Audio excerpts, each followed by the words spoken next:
Lise yıllarında Christian Jack'ın yazdığı 5 kitaplık Ramses serisini okuduğumdan beri antik Mısır kültürüne merakım hiç azalmadı. Kitap o kadar heyecanlıydı ki derste anlatılanları bir süre umursamadığımı, göz ucuyla kitap okumaya devam ettiğimi hatırlıyorum. Elbette okuduğum kurgu bir edebiyat eseriydi ve sadece benim merakımın başlangıç noktasını oluşturmuştu. Artık önümde derinliklerine dalabileceğim koca bir tarih vardı. Mısır medeniyetinden söz ederken doğal olarak hep tanrılardan, firavunlardan, biraz da rahiplerden bahsedilir. Benim de merakımı ilk onlar çekti. Ancak okumalarımı ilerlettikçe sıradan insanların yaşamlarına daha çok ilgi duymaya başladım. Ne yerler, ne içerler, nasıl evlerde otururlar, ne iş yaparlar, nasıl eğlenirler. Hadi gelin, antik Mısır'da sıradan bir köylü, tüm gününü yazarak geçiren bir katip ya da bir rahip neler yapar, birlikte bakalım.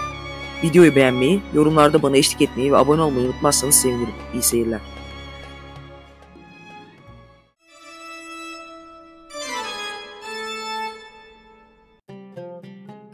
Antik Mısır, devasa piramitleri, mezarları, tapınakları ve mumyalarıyla daima ölümü çağrıştırıyor, ölümden sonraki yaşamı kutsuyor gibi düşünülebilir. Ancak tam aksine, Antik Mısır'da yaşayan insanlar yaşama sıkı sıkıya tutunan, hayatı seven, hatta ölümden sonraki yaşamlarında da aynı hayatı sürdüreceklerine inandıkları için ellerinde olan yaşama tabiri caizse ölümüne bağlı insanlar. Uyum ve denge prensibi içinde hayatlarına sonsuz bir şükran duyar, her ne iş yapıyorlarsa en iyi şekilde yerine getirmeye çabalar, tüm bilgi birikimlerini çocuklarına aktararak içinde yer aldıkları döngünün devamını sağlamaya çalışırlar.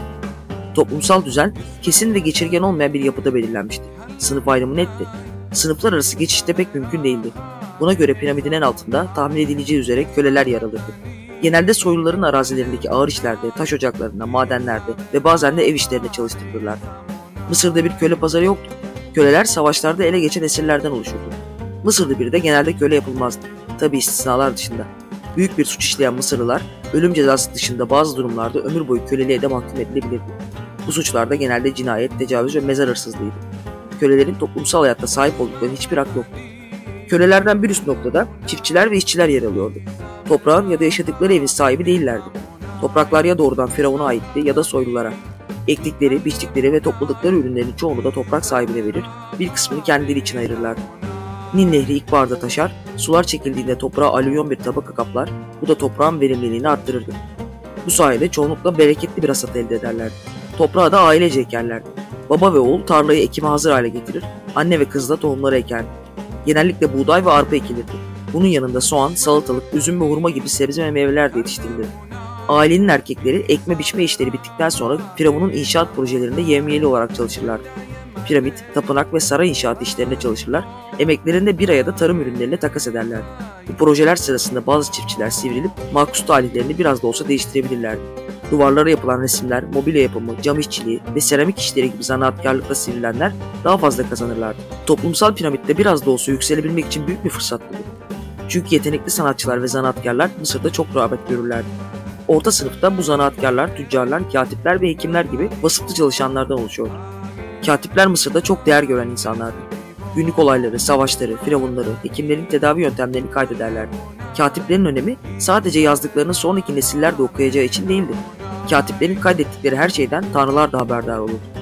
Katiplerin büyük çoğunluğu erkekti ancak kadınlar da bu mesleği yapabiliyordu.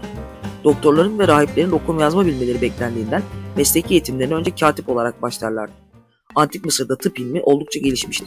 Göz ve diş hekimliği, cerrahlık, kırılan kemiklerin tedavisi yaygın olarak yapılıyordu. Tıpkı katiplikte olduğu gibi hekimlik de erkeklerin tek elinde bir meslek grubu değildi. Erkekler kadar çok olmasa da kadın hekimlerin sayısı da az değildi. Bir de askerler vardı. Mısır ordusunun önceliği savunmaydı ancak 2. Ramses ve 3. Tutmos gibi firavunlar ülke sınırlarını genişletmek için seferler düzenlediler. Mısırlı bir askerin en büyük korkusu bu seferlerden birinde ölmekti. Çünkü inanca göre ölümden sonraki yaşama ulaşmak kutsal Mısır toprakları dışındaki ölüm halinde çok zordu. Bu yüzden ölen askerler mutlaka Mısır'a getirilir, yabancı topraklarda bırakılmazdı. Savaşta sivrilen bir asker subay sınıfına dahil edilebilir ve bu sayede vezirliğe kadar yükselebilirdi. Yaşam piramidinin en üstünde ise Firavun ve ailesi yer alırdı.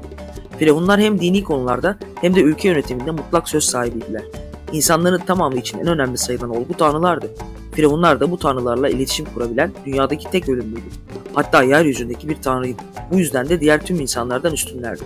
Üstünlerdi ama halkın onlardan beklentilerini karşılamakta vazifeleriydi. Toplumsal yasaları düzenler ve insanlar arasındaki düzeni korurlardı. Aksi takdirde gücü azalır ve halkın gözünden düşebilirlerdi. Nil Nehri'nin bereketli vadisinde yaşamlarını sürdüren Mısırlılar hayatlarını da tamamen nehrin döngüsüne göre belirlemişlerdi. Bu döngünün sorunsuz ilerlemesi ve hasatın bereketli olması için tanrıları memnun etmek de Firavun'un en önemli görevlerinden biriydi. Peki tüm bu işleri yapan Mısırlılar tüm ömürlerini çalışarak mı geçirirlerdi? Zaten zorlu koşullarından dolayı yaşam süreleri azdı. Eğlenmeye de mutlaka biraz zaman kalmalıydı. Neyse ki Mısırlılar eğlenmeyi de bilen insanlardı. Günümüzün eğlence anlayışından uzak elbette ama spor müsabakaları, dans, yüzme ve senet ve mehen adı verilen masa oyunlarıyla boş zamanlarını değerlendirirler. Nil Nehri'ndeki küçük teknelerde oynanan bir tür mızraklı dövüş oyunu özellikle orta sınıf için çok önemliydi. Üst tabaka ise sıkıcı av partilerinde zaman geçirirdi. Kutlanması gereken festivaller de oldukça fazlaydı. Bu festivallerde toplumsal statüye göre içilen içki ve yenen yemek değişse de eğlence değişmezdi. Soylular arasında şarap yaygındı ama her kesimden insan bira içmeyi severdi. Et ise pahalı bir yiyecekti ve sıradan insanlara ulaşması çok zordu.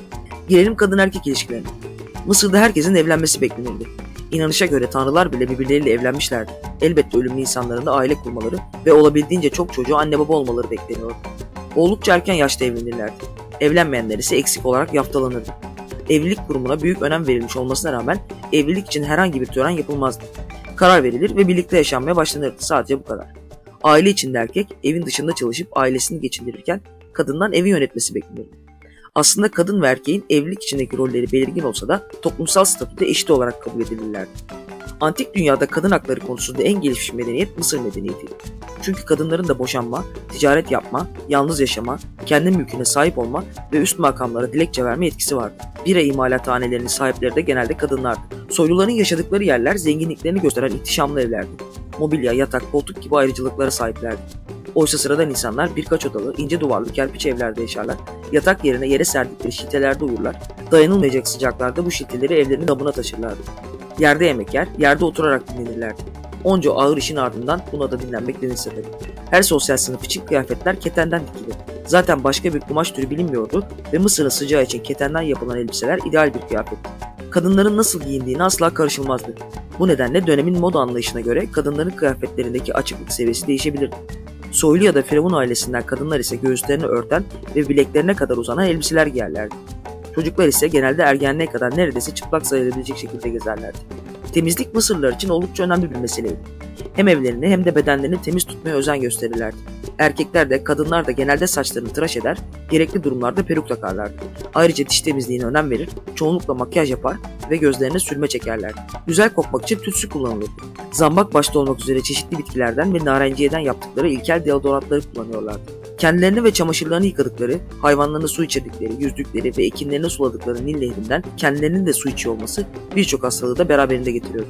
Bunun yanında timsah ya da hipopotam saldırıları da sık görünüyordu. Doğum sırasında ölen kadınlar da fazlaydı. Bu nedenle ortalama yaşam süresi çok kısaydı. Öyle ki erkekler için 35, kadınlar için 30 yıllık bir süreden bahsediyoruz. Bu süre herkes için geçerli değil tabii ki ama genelde insanlar bugünün şartlarına göre genç ölmekteydiler. Mısır'da insanların ölüm yolculukları ve ölümden sonraki yaşam inanışları da başka bir videonun konusu olsun. İzlediğiniz için teşekkürler.